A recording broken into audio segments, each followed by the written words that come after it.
Hello, everyone watching. This is Sandstone Cloud Solutions back again with another AWS Management Console demo, demoing some of the services offered by Amazon. As you know, I am Oliver with Sandstone Cloud Solutions, and I'm going to be walking you through a demo today on spinning up your very own EC2 instance. So here we are in our AWS Management Console, our homepage, if you will.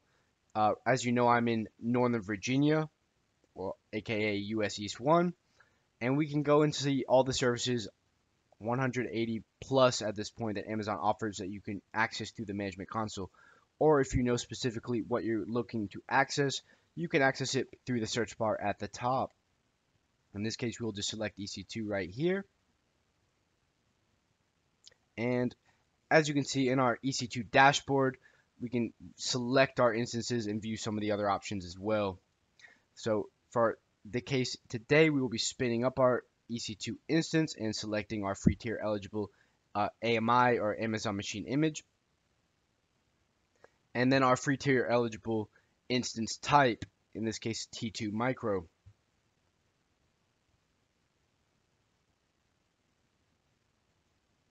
Once we do that, we can configure our instance. A lot of these instances details are more or less standard or the default options, which we will be looking to keep today. But if you're more technically minded and you know what exactly you want for your instance, you can do that there. And then we add our attached EBS storage. 8 gigabytes is free tier eligible, and so we're going to be choosing general purpose SSD GP2, and going on to adding tags if we wish.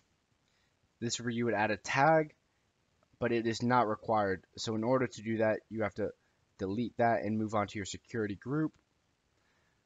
So you can either create a new security group or an existing security group. In this case, we will create a new one, and then choose what type of security group we want. In this case, we'll keep it as SSH, and then choose either IP addresses you want to be able to access this security group. In this case, we want any IP address to be able to access, so this will be good for a web server EC2 instance. So any IP address outside can access or SSH into our EC2 instance. Now we have our review page.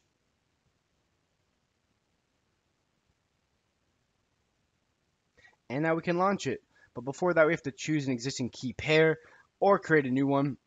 And so we will choose to create a new one. In this case, we will be using my account name for this demo, the email guy, and then outlining that it is for an EC2 instance, so when we want to view it, we can access it. When we download the PEM file, we can save it wherever you want in your computer that's easily accessible for you, and then you can launch your instance. Once we click this will bring us right back into the EC2 dashboard. When we select view instance in the bottom right, or select it by the instance name up there. So we view our instance, we're back in the dashboard, and we can see our instance right now is pending. When it's up and running, we will be good to go. But we can select the instance that we just created right here and view the IP addresses associated with it. And then even further details below, some of the more generic details, as well as security, networking, storage, monitoring, etc. In this case, as you knew, we spun up our security group and it is associated the way we wanted it. As far as networking, we can see we do not have an Elastic IP address associated with our EC2 instance now, so we will want to do that. And we will do that under the Network and Security tab on the left-hand bar. We select Elastic IPs and then allocate Elastic IP address. US East 1, we want to make sure that our network border group coincides with the region that we are in now. So for us, this is US East 1. And then we choose allocate. So now it's spun up this Elastic IP address, but it has not been associated to our EC2 instance yet. And so we are going to be unable to, in any option, make any action happen if we do not select it with that checkbox.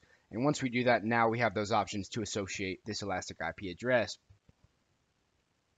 So you can associate it with an instance or a network interface. In this case, we want to spin it up with the instance we just created, and that is the instance ID of the one we just created.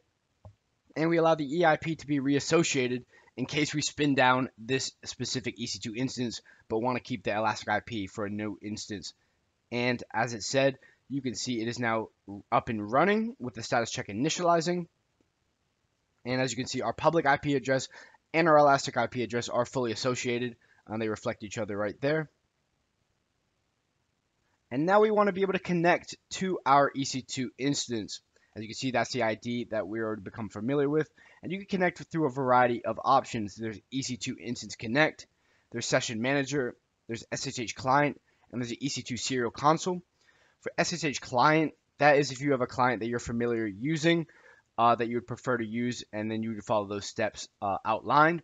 In this case, EC2 Instance Connect is provided as kind of an in-house AWS SSH client, if you will, and that's what we'll be using for the sake of this demo. So we'll choose Connect right there, and that'll take us really to that EC2 console where we can connect to our EC2 instance from the back end.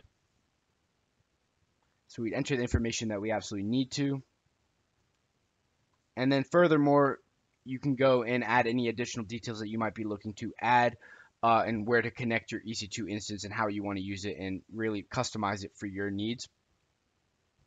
And from there, that is essentially how you spin up your very own EC2 instance.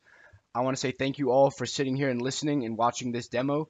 It was a pleasure doing it, and I look forward to doing many more of these for other Amazon services moving forward. Again, remember www.sandstonecloud.com if you have any questions, and Sandstone Cloud is here to solve it. Thank you. Bye-bye.